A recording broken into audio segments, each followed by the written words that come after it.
အလုံးမမင်္ဂလာပါဒီနေ့တော့အကေရန်စားချက်နေရာနဲ့တရက်လုံးနေပြီမဲ့လဲကြံဖန်ပြီးတော့လှုပ်ရှားလိုက်ပါတယ်ဒါကတော့ရင်းညစ်ပြီးတော့မှ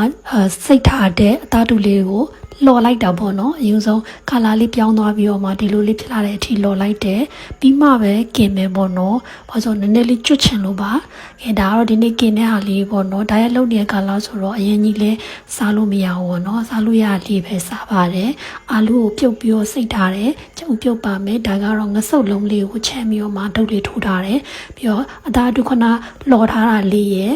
ဒီနံလေးရေပေါ့နော်မေစီကိုဒီလောက်လေးပဲတုတ်တယ်နော်ဒီလောက်လေးပဲတုတ်ပြီးတော့မှပဲဓာတုလေးတွေထည့်ပြီးတော့မှအဲ့လိုလေးပဲလော်တဲ့သဘောမျိုးလေးနဲ့ပေါ့နော်စီနံလေးပါအောင်လေးပေါ့နော်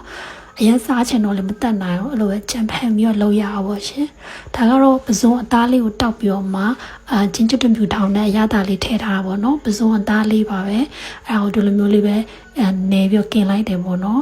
กินနေဆိုရင်ပေါ့နော်အပေါ်စီဆိုရင်လည်းဒီလိုလေးပဲပပလေးပဲပုတ်လိုက်တယ်ပေါ့နော်အများကြီးစီလုံးဝရွှဲနေအောင်မလုပ်ဘူးဝိတ်ချနေနဲ့အကေလည်းရန်စားချင်တော့ဒီလိုပဲကြံထက်ပြီးတော့လှုပ်စားရပါဘောနော်မတတ်နိုင်ဘူးကဲဒါဆိုရင်တော့ရပါပြီဒီလိုမျိုးလေးပေါ့နော်ချောက်လေးနဲ့ပြီးတော့စားလို့ရမယ့်ဟာလေးပေါ့နော်အဲ့လိုလေးကိုပဲကြံဖန်ပြီးလှုပ်ထားပါတယ်အချင်းရတော့ရှဲပေါ့ဒါတော့ကျုပ်ပြုတ်လေးပေါ့နော်ကျုပ်ပြုတ်လေးကိုလည်းတဲပေါ်မှာနည်းနည်းလေးกินနေဆိုရင်လေးกินတာပေါ့နော်ရန်ကိုစားလို့ကောင်းတဲ့ဓာတုလော်กินလို့ပဲပြောနော်အဲ့လိုပဲပြောအောင်ပါရှင်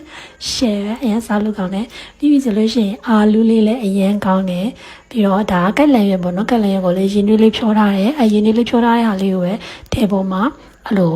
ချောက်အောင်လေးกินလိုက်တယ်ပေါ့နော်အစားချင်ဆုံးကတော့ဓာတုလေးပေါ့နော်ဓာတုလေးကိုအရပရဆက်ရလို့လည်းရအောင်ကျင်းနေပါတယ်ရှင်